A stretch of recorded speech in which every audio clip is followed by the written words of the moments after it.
Bene data bakundwa b'umwami Yesu Kristo, mwese abakurikira izi nyigisho tubahaye ikaze mu biganiro bya Saveur Divine. Ibi biganiro mu bitegurirwa n'abavugabutumwa bwiza batandukanye, akaba ari umuhamagaro ugendera ku ijambo ry'Imana byanditse mu gitabo cy'ubutumwa bwiza uko bwanditswe na Matayo ibice 24 umurongo wa 14. Kandi ubutumwa bwiza bw'ubwami buzigishwa mu isi yose ngo bube ubuhamya bwo guhamiriza amahanga yose, nibwo imperuka izahera ko ize. Ibi biganiro mubikurikira ku channel ya YouTube yitwa Saveur Divine. Tubifurije kugubwa neza. Imana Data ari nayo So ibaha umugisha.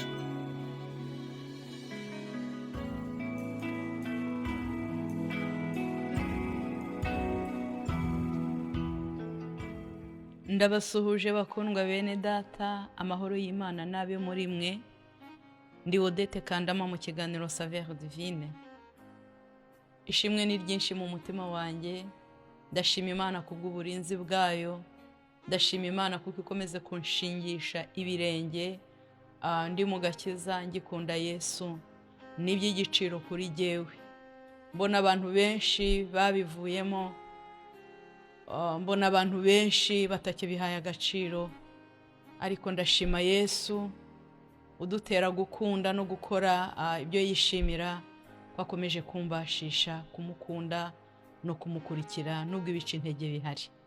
Rero nagiraga ngo ushimane Imana nanjye, wowe ukiriho, wowe unyumva, wowe tugeranye kuri uyu munsi wa none, kuri iyi tariki muri uku kwezi gusoza umwaka wa 2024.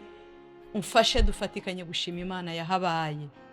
Iyo bitarabaye mu ruhande rwacu, ahacu ntabwo haba hakibukwa. Hashimwe Uwiteka Imana utadutanze kuba umuhigo w'amenyo y'abadayimoni. Imana ishimwe, kigoyi kiracitse, natwe tuvamo turakira, turi bazima. Izina ry'Imana rihabwe icyubahiro. Muri kino cyumweru turimo turaganira amagambo avuga gushaka ubwami bw'Imana no gukiranuka kwayo. Unkundire dusoma amagambo y'Imana yanditse mu butumwa bwiza uko bwanditswe na Matayo, ubutumwa bwa Yesu Kristo uko bwanditswe na Matayo mu bice 6. Dusome umurongo waho n'uwa 33, ariko mureke duhere ku murongo wa 31. Turi kugendera, turi kuvuga ku wa 33, ariko mu nkundire duhere kuri 31. Handitswe ngo nuko ntimukiganyire mugira ngo tuzarya iki, cyangwa ngo tuzanywa iki, cyangwa ngo tuzambara iki, kuko ibyo byose abapagani babishaka, kandi Se wo mu ijuru azi ko mubikwiriye byose. Ahubwo mubanze mushake ubwami bw'Imana no gukiranuka kwayo, nibwo ibyo byose muzabyongererwa. Imana ishimwe. Umurongo wa 34 uravuga ngo ntimukiganyire mutekereza iby'ejo, kuko abejo baziganyira iby'ejo. Umunsi wose ukiranye n'ibibi byawo. Imana ihabwe icyubahiro. Ijambo ryo gushaka ubwami bw'Imana no gukiranuka kwayo, iri jambo ndarikunda cyane cyane. Yesu yaganirije abantu, ababwira icyo bakwiriye gushaka cyambere. Mu by'ukuri ibyo dushaka byose bindi ntabwo abitubuza.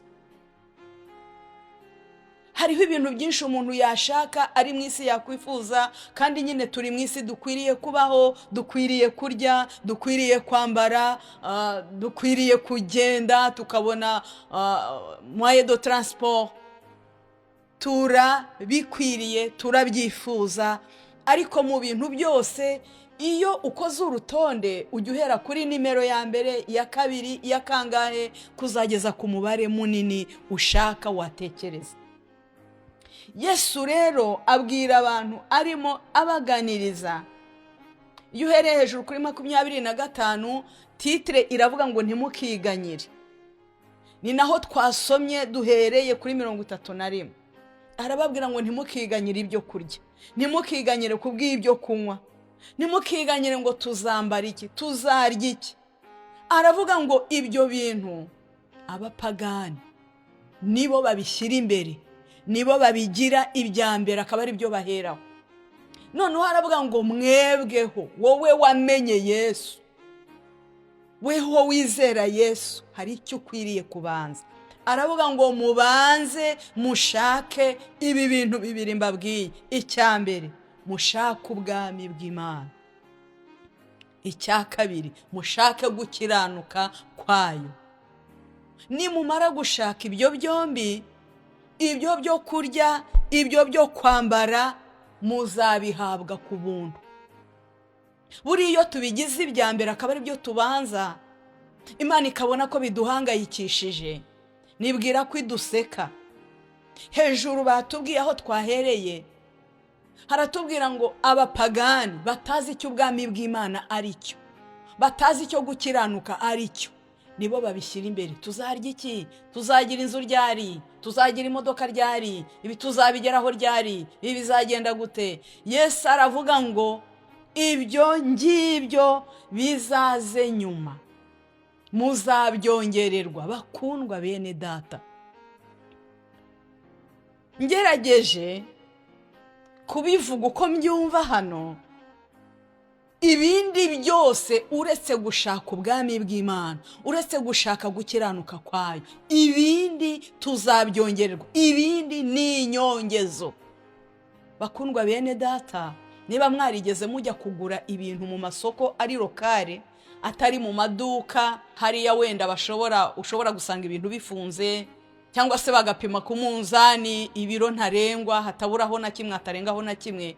niba mwarigeze mujya kugura mu masoko lokale, ahantu bajya bashyira ibintu bakabishyira ngo ku mifungo, sinzi niba ari gutyo babivuga, uragura icyakujyanye, wamara kugura byaterwa nuko uwo waguriye agushimye nk'umukiriya, anejejwe n'ibyo uguze, wenda waguze ibyinshi, aranezerwa, abona akuyemo inyungu nyinshi, arakongeza.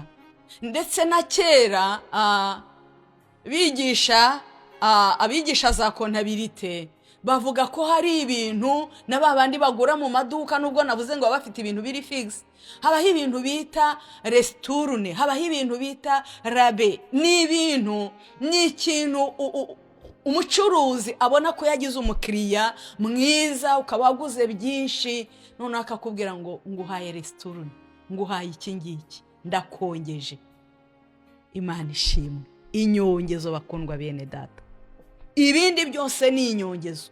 Bibiliya ifata biriya byose nk'inyongezo. amazu, amamodoka, ibyo kurya, ibyo kwambara, ibyo byose Imana ibibona nk'inyongezo. Bibiliya ikatubwira ngo dushake ubwami.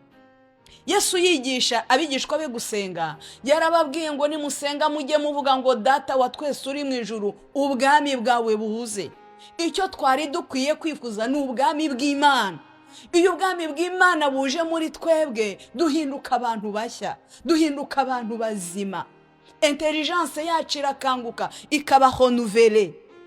iyo ubwami bw'Imana bwaje muri twe, abantu b'Imana, abana b'Imana bamenye Kristo, ikintu dukwiye kwifuza cya mbere, gushaka tukakigirira inyota, tukakirarira amajoro, tukababazwa nuko tutakibonye cyangwa kidahari, ni ubwami bw'Imana.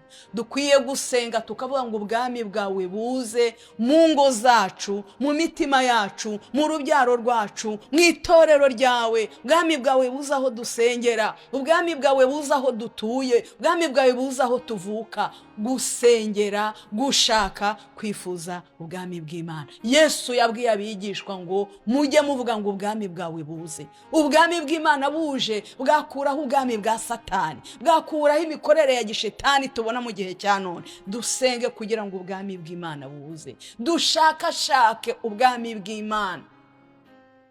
haleluya. twifuze, dusengere kugira ngo ubwami bw'Imana buze. icya kabiri, yaravuze ngo mushake gukiranuka. ntagira ngo mbabwire ngo Imana yatanze umwana wayo kugira ngo tubone, duhabwe gukiranuka kw'Imana. Yesu yapfuye kugira ngo duhabwe gukiranuka, kugira ngo tube abakiranutsi. uwari umukiranutsi Kristo yaraje apfira ibyaha byacu, yikorera ibyaha by'abari mu isi, kugira ngo muri we we mukiranutsi duhabwe gukiranuka kw'Imana. Haleluya, haleluya. Imana irashaka ko dutunga gukiranuka, dushaka gukiranuka kwayo. Mbese kuboneka gute? Nkundire dusoma amagambo y'Imana yanditse mu rwandiko Paulo yandikiye Abaroma, dusome ibice byaho 3 n'umurongo wa 25. Haravuga ngo niwe Imana yashyizeho inde Kristo. Niwe Imana yashyizeho kuba impongano y'uwizera amaraso ye, kugira ngo yerekane gukiranuka kwayo kwayiteye kwirengagiza ibyaha byakozwe mbere y'icyo gihe, ubwo Imana yabyihanganiraga, kandi yabikoreye kugira ngo no muri iki gihe yerekane gukiranuka kwayo, ngo ibe ikiranuka kandi itsindishiriza uwizeye Yesu. Haleluya. Gukiranuka kubonerwa muri Kristo. Ntushobora gukiranuka ubwawe kubw'imirimo yawe cyangwa ikindi cyose. Tubona gukiranuka twizeye Yesu, niwe mukiranutsi. Imana yiturebeye muri Kristo twamaze kumwizera, itubaraho gukiranuka tutakiriho urubanza. Imana nibaho umugisha, nkundire dufatikanye gusengera ubwami bw'Imana ngo buze. Dufatikanye gushaka ubwami bw'Imana no gukiranuka kwayo. Naho ibindi tubona, abagabo dutunze, abana twahawe, abuzukuru dufite, abo bose ni inyongezo Imana yaduhaye kuko yatwishimiraga. Ibindi ni inyongezo. Ariko dore ikibabaje bakundwa bene data, abantu benshi bavuye ku Mana kubera ibyo byiswe inyongezo. Imana ntiyamaye ibi, Imana ntiyangaburiye, simfite aho kuba, mpora nkodesha, mfite amadene, ibintu nk'ibyo byose inyongezo zitumye abantu benshi biganyira bava ku Mana. Bakundwa bene data, Imana idutabare, Imana itubabarire. Ibindi byose tubona birimo n'uyu mubiri twambaye, byose ni inyongezo Imana yaduhaye. Icyo ishaka nuko dushaka gukiranuka, dushaka ubwami bwayo, ibindi byose ngo izabiduha ku buntu. Reka inyongezo ze kudukerereza, reka inyongezo ze kudutesha umwanya. Duhirimbanire gushaka ubwami bw'Imana, duhirimbanire gushaka gukiranuka, ibindi Imana izabiduhera ubuntu. Imana nibaho umugisha mu izina rya Yesu.